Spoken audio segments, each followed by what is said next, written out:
I'm in the battle for life. I gotta fight for my right. That's biblical rights, not physical rights. They blinded your sight. You think that they for you, but this is a war zone. This is a war zone. Yes, this is a war zone. We gotta let our people know that we not black, we not African American. It's not okay for you to dress the way you dressing. Women are not supposed to be wearing pants. Men are not supposed to be wearing dresses. We're not supposed to be eating pork. We can't be overweight. We gotta take care of our bodies. We can't be smoking. We can't be, our young sisters can't be laying down with men if they don't plan on marrying. The man shouldn't be laying down with a woman if he don't plan on marrying. That's right. A woman not supposed to have a body count of 15 people. She's supposed to sleep with one man her entire life. Right. These are the things we gotta do to purify the nation. But if we don't teach our kids that, we know what's gonna happen? We're gonna continue to go through oppression. We're gonna continue to get shot down in the street. Right. Our kids are gonna continue to get raped, to get robbed, to get sex trafficked. All of these things gonna keep happening to us because you know why? Black people only change when the Lord start whooping their ass. The first person we call on when something go wrong is who? Oh Lord, help me. So in order for the Lord in order for us to call on the Lord, guess what we gonna do? He gonna keep bringing that hammer down. He gonna keep putting us through oppression until we learn what we need to do. Keep reading. For the weapons of our warfare are not carnal, but mighty through God to the pulling down of strongholds, casting down imagination. We gotta cast down all the imaginations. We cannot be celebrating Christmas. We cannot be celebrating Thanksgiving. We cannot be celebrating New Year's. Y'all can't dress the way you dress. You can't eat what you want to eat. You can't do what you want to do. Right. If we want to see change in our community, guess what we gotta do? We gotta come back to following God. That's the only way we're gonna change in our community. Read. Casting down imaginations and every high thing that exalted itself against the knowledge of God. So we was talking about the Sabbath day, right? My brother right here, what's your name? Brand. So today is the Lord's Sabbath day. Brand know he's an Israelite. He know what he need to be doing. But what are some things we shouldn't be doing on the Lord's Sabbath day? Y'all know what day the Sabbath day on? My sister right here. You know what day is the Sabbath day on? It's today, right? You know, it's today. So what things we shouldn't be doing today on Nehemiah 10? Nehemiah chapter 10 and verse 31. And if the people of the land bring ware or any victuals on the Sabbath day to sell, that we would not buy it of them on the Sabbath or on the holy day. My sister, we the Israelites, and show your parents. Tell them we got to keep God's commandments, all right? Read. Or on the holy day, and that we will leave the 7th year in the exaction of every day. So the Lord say on today, we're not supposed to be buying and selling. We're not supposed to be cooking. We're not supposed to be working. So all the things that you see our people out here doing today, and when I say our people, I'm referring to the people that you see on this sign. It's commonly been taught in America that Jesus Christ is coming back to save all people. Y'all believe that? Y'all believe Christ coming back to save everybody? You believe that? You believe that too, right? You believe that, bro? Give me Matthew 15 and 4. That's not true according to the Bible. We've been taught that in church. We also been taught that this is Jesus Christ. How many of y'all believe this is Christ? That's the picture that we all seen all our life, right? Jesus Christ is this blonde-haired man with blue eyes and pale skin. But first we're gonna find out, did he come back to save all people? Then we're gonna show you what he looks like biblically. All right, read that. Matthew chapter 15 and verse 24. Now, one scripture you probably all heard is John 3:16. What it say? Tell me what it say. I know you know about heart. What John 3:16 say about heart? No, but I want to show you the devices that Satan uses to keep us in oppression. Because everybody knows John 3:16 by heart. What it say? Just tell me what it say. For God so loved the world that he gave his only begotten son, that whosoever. And that's the scripture that we use to prove that Jesus Christ come back to save everybody. But I'm about to show you a different scripture, right? Read that. Matthew chapter 15 verse 24.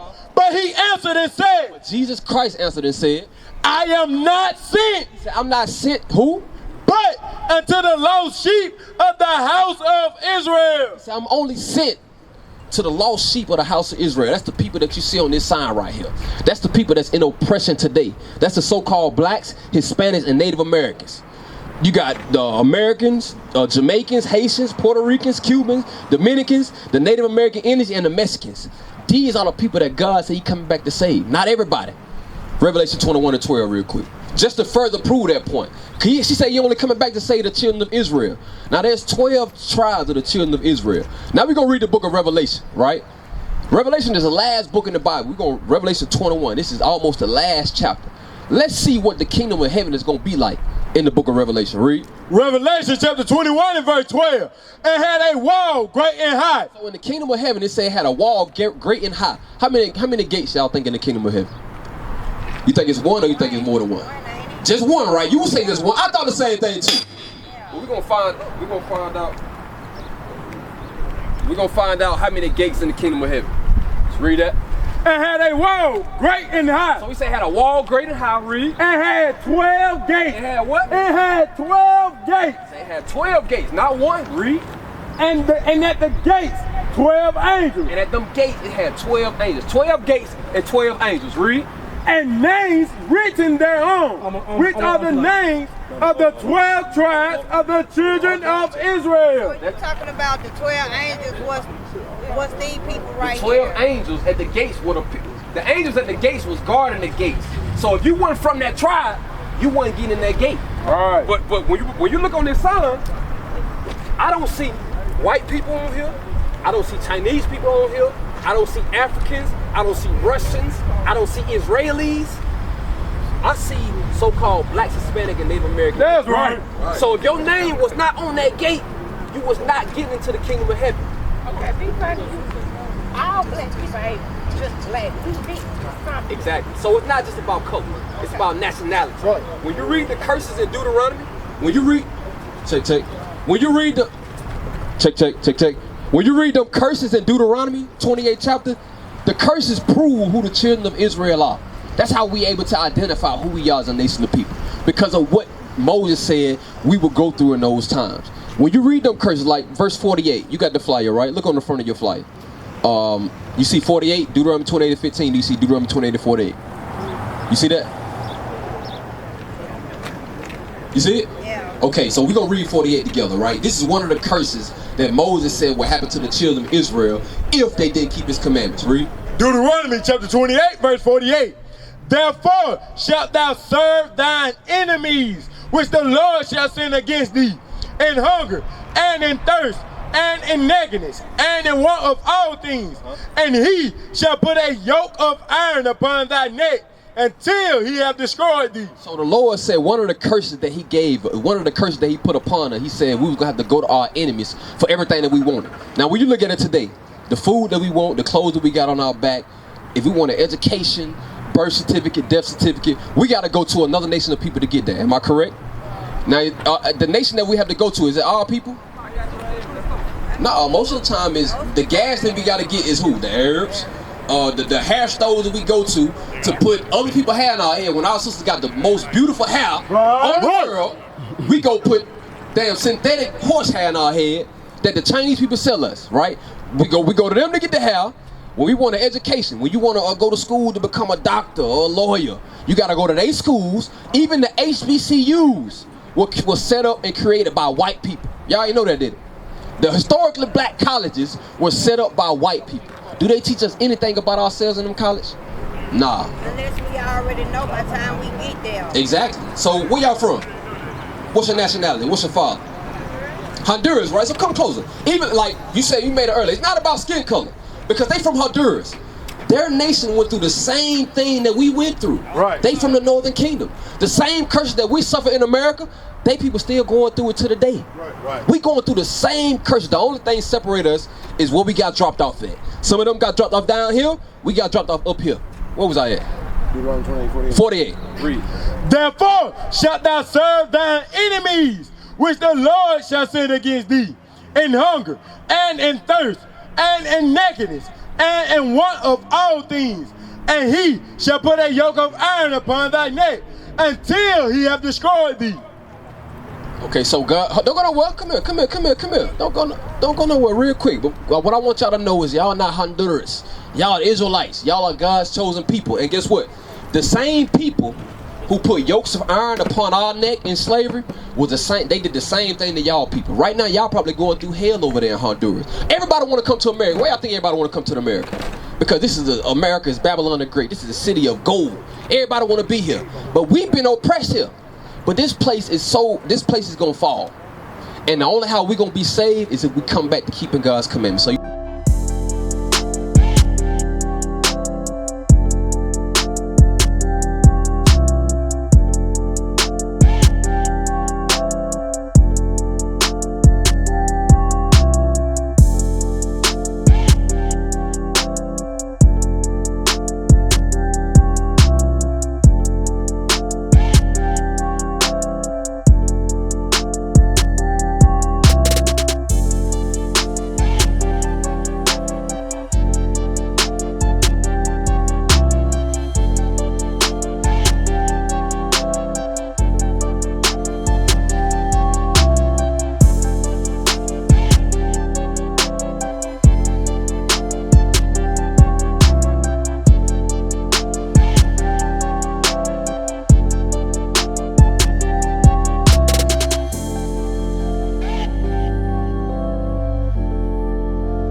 gonna save y'all. But in order for him to save y'all, y'all gotta be keeping his commandments. Y'all eat pork? You eat pork, right? You don't eat pork? It makes your stomach go. You eat bacon? No bacon? Okay, read Leviticus 11 and 7. This is one of the things that we gotta do. In order for us to be saved, we gotta keep God's commandment. I'm gonna read y'all one commandment before you go. Read that. Leviticus chapter 11 and verse 7. And the swine, though he divide the hoof and be cloven-footed, yet he cheweth not the cud. He is unclean unto you. God said the swine, the pork, is unclean unto us. So guess what? You got to tell mama, we can't eat no more pork. God said we can't eat it. And show her the flyer. Show her the flyer and tell her that we got to keep God's commandments because it's commanded of us. And if we want to be saved in these last days, that's what we got to do. All right? So y'all check the flyer out, okay? Sis, what'd you say your name was again? Lisa. You got any questions? You understand what we bring it out? So you going to change. You are. You love God, right? Okay, if you love God, then you got to show God you love him by applying these things to your life. So what are some of the things that you are going to change from what you just heard today? What are some things that you have to do differently? Got to eat better, right? I mean, you eat pork? No pork, right? What do you eat? You eat fish? What kind of fish? You eat catfish? No catfish. Okay. You eat shrimp? Okay, shrimp, crab legs. Why do people like crab legs so much? I still don't understand that. They so good. All right, I'm gonna show you this, right? I probably had them like once. I don't think I was old enough to remember, you know what I'm saying, how they taste, but I'm not, I see them going to talk about crab legs, they buy lobster. I'm like, why do y'all eat that? So let's find out, because you say you eat that, but does God allow us to eat that, is the question. Read. Leviticus chapter 11 and verse 9. These shall ye eat of all that are in the water. So God said everything, I'm going to show you what you can eat that's in the water. Read. Whatsoever have fins and scales in the waters, in the seas and in the rivers, them shall ye eat. So if it has fins and scales, you can eat it. Like, you got red snapper, you got brim, you got bass, you got shell crappie, you got whitening fish, salmon. All these fish have fins and scales. Right. A lobster don't have fins and scales. Shrimp, they have scales, but they don't have no fins. Crab, they don't have fins or scales. So those type of fish you can't eat. God said it's an abomination to you. A lot of times when our people eat those foods, what tends to happen? Like, what are some of the side effects that come from us eating shrimp, crab, lobster, or even pork? The side effects. You break out?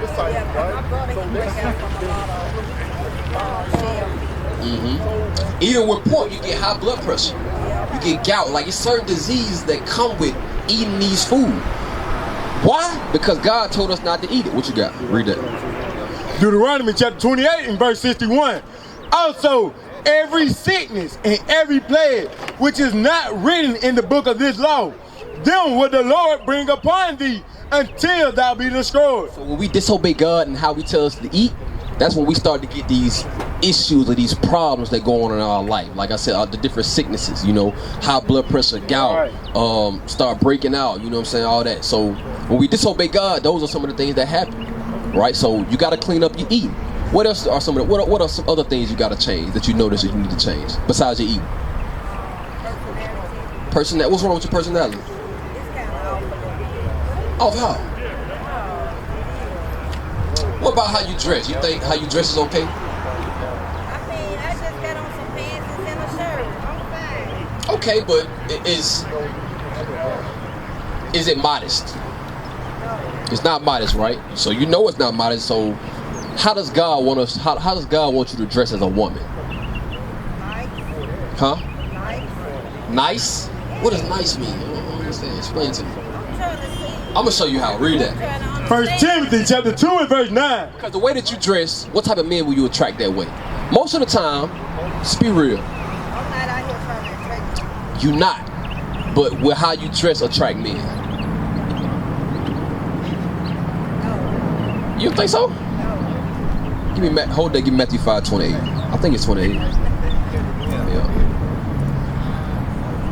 I disagree with you because a lot of times when women put on clothes, what they do before they leave the house? They gonna back check. They gonna look in the mirror, make sure everything look right and tight before they walk in the house. Why? Now it may not be unconscious thing you do, but subconsciously, all women have been programmed to seek attention. All throughout, like if you look on the store right here, right? You see them mannequins they got on the wall. A lot of time, the mannequin they be tight-fitted dresses. All the women that we see on TV that we deem to be role models, that we see and we want to model ourselves after them. A lot of time they dress real provocative. They dress to attract attention. And if you see something over and over again, it subconsciously start to plant in your mind and you start to move that way.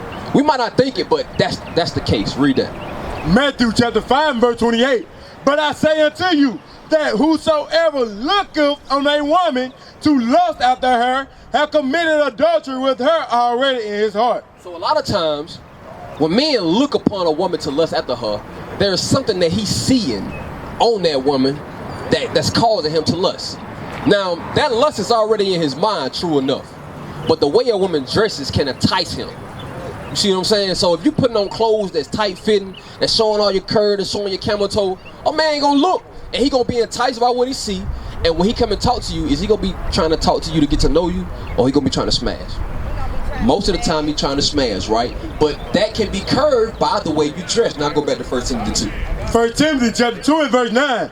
In like manner also, that women adorn themselves in modest apparel. Which is why God told us to warn the women and tell them that they must dress in modest apparel. Now, modest apparel is apparel that doesn't draw sexual attention. So if you got pants on, you see your curve. First of all, a woman not supposed to be wearing pants anyway. She's supposed to wear a dress. But even when you put that dress on, it can't be tight-fitted. It can't be showing all your curves because God said that's immodest. That's what's going to draw sexual attention. Can you read? That is not for all Americans. What you mean? You know, other type race have that type of dress vocabulary with their race. You get what I'm saying? But it is not for Americans. Well, just because you in America don't mean you of America. See, we got bought over here, big bro, and you just walked up, right? We got bought. What's your name, bro? Ken? So we going by where God wants us to do. Exactly. But it's a lot of races go, different type races go by dress wise too. Yeah, I agree because they have a culture. Yeah, of course, yeah. Jeremiah 17 and 9. But would you say that we have a culture in America as black people? No. We don't have a culture, right? So would you say we have a culture of black people? I mean, as black people in America? What is our culture here? It's whatever America pushes. So we don't have a culture. But what comes with the culture? Like, what are some of the things that come with having a culture? Like people in China. What's some of their culture? Like, what are some of the things that they do? They got a certain way that they eat. Right. They got certain holidays they celebrate. Right. They got certain ways they dress. Right. Even when you look at how their women speak to their men, it's a certain way. You see how the men deal with the women, it's a certain way. When we got over here in America, a lot of that got destroyed. And God said that would happen like that, read. Jeremiah chapter 17 and verse 4. And thou, even thyself, shalt discontinue from thine heritage. What is the nation?